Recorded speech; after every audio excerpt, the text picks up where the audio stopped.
जो खाद हम आज अपने पौधों पर तैयार करके इस्तेमाल करने वाले हैं, उसके रिजल्ट हमें हमारे पौधों पर बहुत ही अच्छे मिलते हैं। पूरी तरह से ऑर्गेनिक इस खाद को हमने किस तरीके से तैयार करना है और अपने पौधों पर इस्तेमाल करना है, तो आज की हमारी वीडियो इसी के बारे में होने वाली है। वीडियो को एंड पूरा जरूर देखें। नमस्कार दोस्तों, मैं वंदना, मेरे चैनल पर आप सबका स्वागत है। आज हम अपने पौधों के लिए जो ऑर्गेनिक खाद तैयार करने वाले हैं वो इस एलोवेरा से ही तैयार करेंगे। एलोवेरा में लगभग 20 तरह के मिनरल पाए जाते हैं जो कि हमारे पौधों के लिए बहुत ही फायदेमंद हैं और ये पौधों की इम्यूनिटी को स्ट्रॉन्ग करते हैं। अगर आपके पौधों की ग्रोथ कम हो रही है या फिर पौधों की ग्रोथ बिल्कुल रुकी हुई है तो ये उस ग्रोथ को भी बढ़ाते हैं। अगर फूल वाले पौधों पर फूल नहीं आ रहे या फिर फूल कम आते हैं और आपने सब्जी वाले प्लांट लगा रखे हैं, उन पर सब्जियां नहीं आ रही या बहुत कम आ रही हैं, तो ये उनको भी बढ़ाते हैं। और ये एलोवेरा हमारे पौधों के लिए एक रूट हार्मोन की तरह भी काम करता है। इससे पौधे की जड़ें भी मजबूत बनती हैं। मैं अपने गार्डन में ऐसी एलोवेरा की फर्टिलाइज़र का इस्तेमाल करती हूँ जिससे मेरे पौधों की ग्रोथ काफ़ी अच्छी है। चाहे वो पौधे फूल वाले, फल वाले या सब्जियों वाले ही क्यों ना हो, सभी पौधों की ग्रोथ काफ़ी अच्छी है। और जून महीने की तपती गर्मी में भी सभी पौधे हरे भरे पड़े हैं। आप अपने पौधों पर केमिकल फर्टिलाइज़र का इस्तेमाल ना करें। जितना ज़्यादा से ज़्यादा हो सके आप होममेड फर्टिलाइज़र का ही इस्तेमाल करें। बहुत ही आसानी से आप घर में रखी कुछ चीज़ों से ही अपने पौधों के लिए एक बढ़िया ऑर्गेनिक खाद तैयार कर सकते हैं। क्योंकि अगर आप अपने पौधों पर ऑर्गेनिक फर्टिलाइज़र का इस्तेमाल करते हैं तो इससे पौधों को कोई भी नुकसान नहीं होते। एलोवेरा हमारे पौधों के लिए एक ठंडी खाद का काम करती है गर्मियों में, और साथ ही साथ ये पौधों पर एक इंसेक्टिसाइड, एक फंगीसाइड का काम भी करती है। एलोवेरा से बनी खाद पौधों पर इस्तेमाल करने से हमारे पौधों पर कोई भी फंगस, कीड़े मकोड़े, इंसेक्ट वगैरह नहीं आते।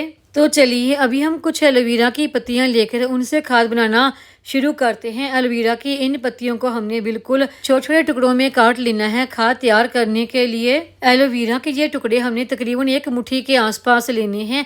अगर आप खाद अपने ज़्यादा पौधों के लिए तैयार कर रही हैं तो ज़्यादा भी एलोवेरा की पत्तियां ले सकते हैं। तो मैं सिर्फ 2-3 पौधों के लिए ही खाद तैयार कर रही हूँ। खाद तैयार करने के लिए आपकी प्लास्टिक का डब्बा या बाल्टी वगैरह आपके पास है वो ले सकते हैं। तो अभी हम अपने घर में रखी एक और चीज़ इसमें इस्तेमाल करेंगे और वो है ये गुड़। गुड़ तकरीबन मैंने 5 ग्राम के आसपास लिया है। गुड़ का इस्तेमाल करने से हमारे गमले की मिट्टी उपजाऊ होगी और उसमें गुड बैक्टीरिया बनते हैं। गुड़ में आयरन और फास्फोरस जैसे बहुत सारे पोषक तत्व पाए जाते हैं जो कि हमारे पौधों की ग्रोथ के लिए बहुत ही बेस्ट होते हैं। तो अभी हम इसमें पानी डाल देंगे। पानी तकरीबन मैंने यहाँ पर 1 लीटर के आसपास डाला है। गुड़ का इस खाद बनाने में आपने ज़्यादा का इस्तेमाल नहीं करना है। अगर 1 लीटर पानी इस्तेमाल कर रहे हैं तो उसमें ये 5 ग्राम गुड़ काफ़ी है। गुड़ का इस्तेमाल करने से एक फ़ायदा ये होता है कि इससे खाद जल्दी बनकर तैयार होती है। ये हमारी खाद एक फंगीसाइड, एक इंसेक्टिसाइड की तरह भी काम करे। तो उसमें हम एक चीज़ और इस्तेमाल करेंगे और वो है ये हल्दी। हल्दी का आप यहाँ पर 1 चम्मच तक इस्तेमाल कर सकते हैं। मेरी ये हल्दी घर की है तो इसलिए मैंने आधे चम्मच से थोड़ा सा कम इस्तेमाल की है। हल्दी की जगह पर अगर आप नीम खली का इस्तेमाल करना चाहें तो 2 चम्मच तक उसका इस्तेमाल कर सकते हैं। इसका इस्तेमाल करने से हमारे पौधों में कोई भी फंगस, कीड़े मकोड़ों की प्रॉब्लम नहीं आएगी। सभी को अच्छी तरह से मिक्स करने के बाद हम इसे ढक्कन लगा के खाद तैयार होने के लिए रख देंगे। खाद बनने में तकरीबन 2 से 3 दिन लग जाते हैं। अगर सर्दियों में खाद तैयार कर रही हैं तो 5 से 6 दिन तक ये खाद बनकर तैयार हो जाती हैं। खाद को बनने के लिए आप किसी सेमी शेड एरिया में रखें। इस खाद को बनने के लिए रखे हुए देखिए 3 दिन हो चुके हैं और 3 दिन के बाद ये खाद अब बनकर तैयार हो चुकी है। तो ढक्कन खोलकर अभी हम इस खाद को देख लेते हैं। एलोवेरा जेल का जो असर था वह पूरा पानी में आ चुका है और ये एलोवेरा की पत्तियां भी काफ़ी ज़्यादा सॉफ्ट हो चुकी हैं। इस ऑर्गेनिक खाद को तैयार करने के बाद आपने बहुत ज़्यादा दिनों के लिए नहीं रखना है।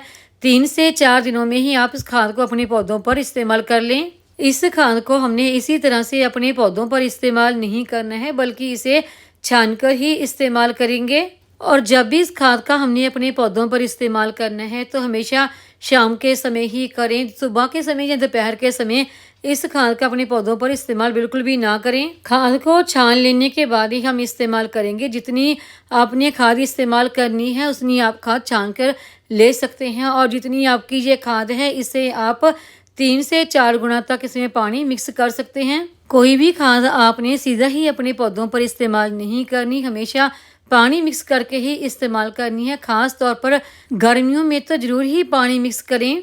इस खाद को आप अपने गमले के हिसाब से दे सकते हैं। अगर आपका गमला ज़्यादा छोटा है तो उसमें आधा गिलास, अगर आपका गमला बड़ा है तो उसमें आप 1 से 2 गिलास तक इस खाद के इस्तेमाल कर सकते हैं। इस खाद को आप अपने फूल वाले, फल वाले और सब्जियों वाले सभी तरह के पौधों पर इस्तेमाल कर सकते हैं। खाद का तो देखिए आप इस्तेमाल कर लेते हैं, लेकिन जो कुछ एलोवेरा की पत्तियां बच जाती हैं उसका क्या करें? उसको आप, अगर आप किचन वेस्ट से खाद तैयार कर रहे हैं तो उसमें डाल सकते हैं, या फिर आप किसी गमले वगैरह में थोड़ी सी मिट्टी की गुड़ाई करके उसमें दबा सकते हैं। तो उम्मीद है आपको ये आज की जानकारी की वीडियो पसंद आई होगी।